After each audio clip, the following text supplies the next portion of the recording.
Hello students, welcome to Rational Classes. In this video, we are going to discuss about dimensions and dimensional analysis of physical quantities. Now, in this video, we will discuss the theories and we will solve some problems. This is a very easy topic and one or two questions may come from this in exam, but you will be able to solve it very easily. So, watch our video and learn it so that you don't have to study it again before exam. Now let's come to our discussion. What is dimension? What do you mean by dimension? Dimension's definition is quite complicated if you just look at the definition. So let's try to understand with an example. Let's consider the quantity velocity.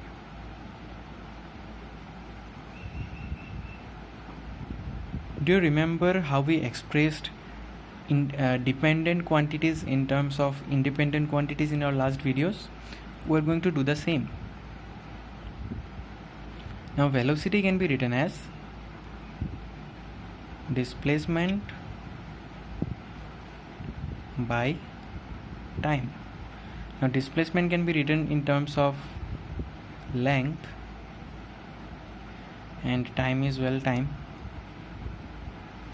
So you can see that this velocity, this quantity velocity is made up of two base quantities, length L and time T, right? And in this equation, the power of length L is 1 and the power of time T is, well, in the denominator it is 1, but when you consider it in the equation, we have to write it like length into time to the power -1. So you can say that this quantity velocity can be written as the product of base quantity length and the base quantity time to the power -1. This right hand side part is basically the dimension of velocity. It means expressing a quantity, in this case velocity, in terms of powers of their base quantities. Remember the 7 base quantities from the previous video? If you don't remember, we'll give a link in the top left. Please watch it. Now let's come to the rules of writing dimensions. There are mainly two rules. These are to be remembered, and don't make any mistakes while writing dimensions or else your marks will be deducted in exam. The first rule is the dimension is always written in capital letters. Is always in capital. For example, length is always L, time is always capital L, then mass is always capital M, current is always capital A, etc.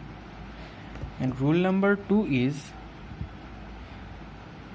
dimension is always written inside bracket.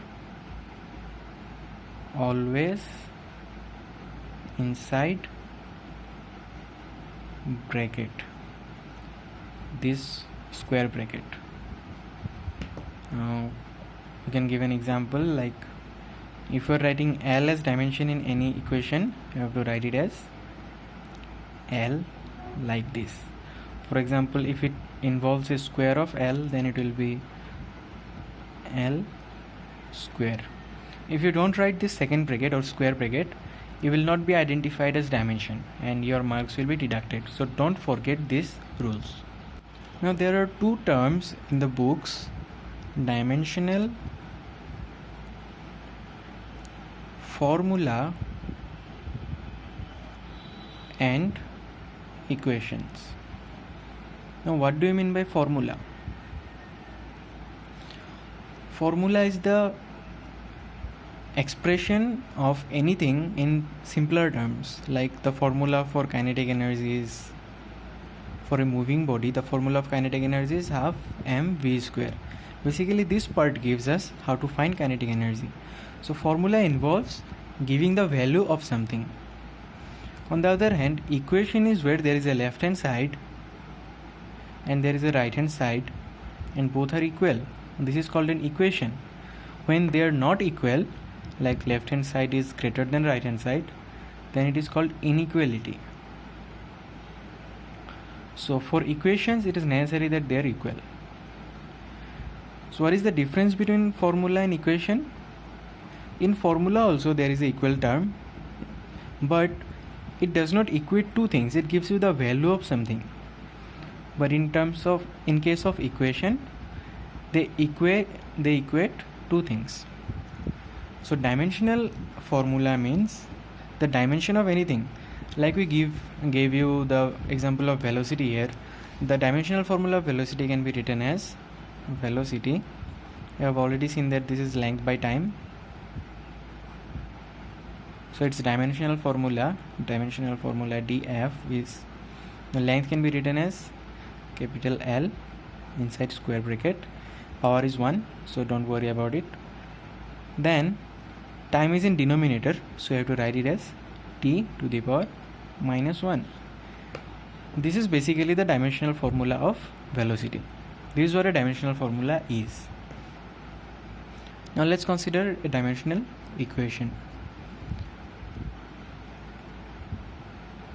Let's consider that it is stated kinetic energy of a moving body is equal to, for that example let's consider, is equal to negative of the potential energy. So we have to write half mv square equal to minus mgh. Now if you convert this side into its dimensional formula, equal to the dimensional formula of this side, then it becomes a dimensional equation. Now this is a dimensional equation. I hope this is clear to you. When you equate two dimensional formulas, it becomes a dimensional equation, and dimensional formula is basically the expression of a quantity in terms of its dimensions. These are not very important, but it's good to remember this. There is another term in the books, and this one is important. This is dimensional analysis. This part is important and questions do come from here. Dimensional analysis is nothing but the calculation or verification of any dimensional equation. Now why do we verify dimensional equations? Let's assume that you are a scientist and you are working out on a new formula for gravitation. So gravitation is a force, right? So let's consider you're finding a new formula for gravitation. There are terms A, B and C. So gravitational force according to your research depends on A, B and C. Now how do you check that if your theory is correct? You have to check that when you involve A, B and C, their unit must be equal to an unit of force. It must have unit of force because gravitation is a force. This is a force. So the unit of your right hand side term must have the unit of force. This must be in newtons. Now how do you verify if it is in newtons or not? You use dimensional analysis for that. Another use of dimensional analysis is that there are too many quantities in physics and it's hard to memorize every one of them.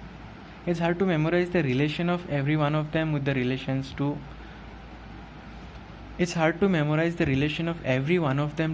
the other ones. So what we can do is we can simplify a quantity. For example, let's consider stress, which is force by area. Let's consider stress and let's consider strain. Now not everyone can remember the relation between stress and strain at all times. So how do you establish their relationship by expressing them in terms of their dimensions. Express stress in terms of its dimensions, express strain in terms of its dimensions, then it will be very easy to establish a relation between them. These are the basic functions of dimensional equation. Now let's come to the first application of dimensional analysis, that is checking the consistency of equation. Let's consider the equation of time period of a simple pendulum. That equation is given by t equal to 2 pi into under root L by G. Now doing dimensional analysis, we get on the left hand side it is basically time, so we'll write it as t to the power 1, but things are a bit complicated on the right hand side, so let's simplify it. First term is 2 pi, then there is under root of L by G. 2 pi is constant, we can't change that. L is a base quantity, length, so we can't change that either, so we'll take it out. L to the power 1 by 2 into G to the power minus 1 by 2. It was in denominator and it was under root, so it will be minus 1 by 2.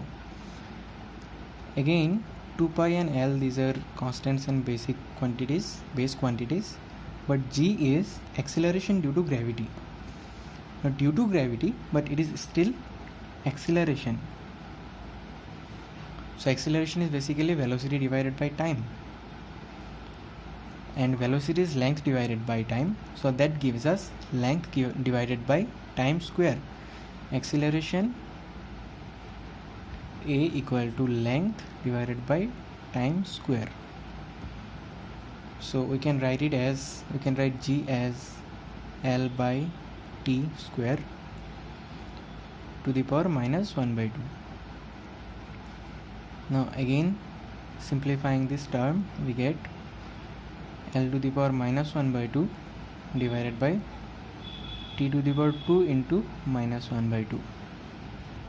Again simplifying, we get this L to the power 1 by 2 minus 1 by 2 into 1 by T to the power, this 2 and 2 gets cancelled, so all there is left is minus 1, T to the power minus 1. Now 1 by 2 minus 1 by 2 is 0, and anything to the power 0 is 1, so L to the power 0 is also 1, so this gets cancelled. It is 2 pi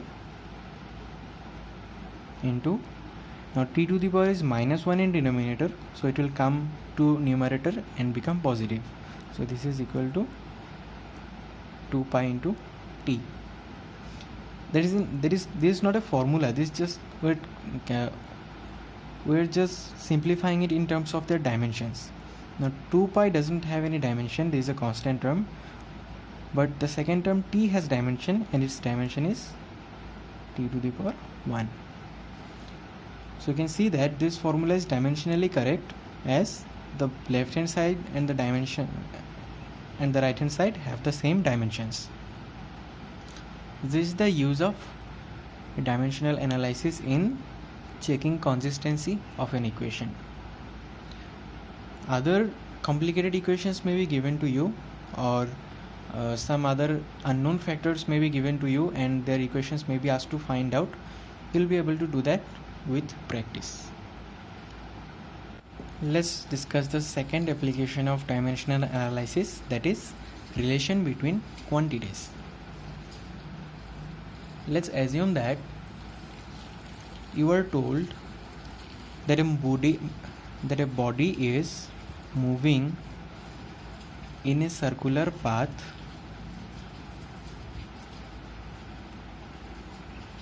of radius r. The mass of the body is m, and its speed is v. It's tied with a string to the center. Now you are told that the force on the string depends on mass m, the speed v, and the radius of path r. You are not told that it is directly proportional to this or that. You are just told that force depends on these three quantities. Now, to find how they are dependent directly or indirectly on each of the base quantities, we'll need to use dimensional analysis. Let's assume that force is equal to some constant k into mass to the power a, speed to the power b, and radius to the power c. This term k is written just to convert this proportion into equation. Now let's analyze the left hand side. In the left hand side, it is a force. There is mass into acceleration. Again, acceleration is length by time square. So this becomes mass into length by time square. Dimensionally, we can write it as mass to length. Time is square in denominator, so we will write t to the power minus 2. This is the dimensional formula of the left hand side. Now let's come to the right hand side. The first term is constant k, so this has no dimension. The second term is mass, there is m, this to the power a. The next term is velocity v, that is length by time, so length will be to the power b and time will be to the power minus b. Both of these are coming from this term velocity v to the power b. Because it is length by time, so L will have power b, t will have power minus b. And the radius r can be written in terms of length, so its dimension is L to the power c. Now, as this is an equation, so we will need to equate both the parts. So left hand side is m L t to the power minus 2 equal to the right hand side is m to the power a L to the power b into t to the power minus b and L to the power c. Now the left hand side is simplified, there is no more simplification to be done, but on right hand side you can see that there are two L terms, so let's combine them together. Now L to the power b into L to the power c is L to the power b plus c and t to the power minus b. Let's compare the powers of all of them. From the power of m we are getting 1 equal to a, here is 1, here is a. From L we are getting 1 equal to b plus c, and from t we are getting minus 2 equal to minus b. From here we are getting a equal to 1, b equal to 2, and if b is equal to 2, then we are getting c equal to 1 minus 2, that is minus 1. Therefore we can write this formula as force is equal to k, m to the power 1 is m, now v to the power b, that is 2, v square, and r to the power c, that is minus 1, r to the power minus 1, or equal to k m v square by r. In reality the value of k is 1, so that gives us the formula is dimensionally correct. Thank you for watching. If you like our explanation, please subscribe to our channel to watch more videos, and if you think our channel will help you, then share it among friends. Thank you.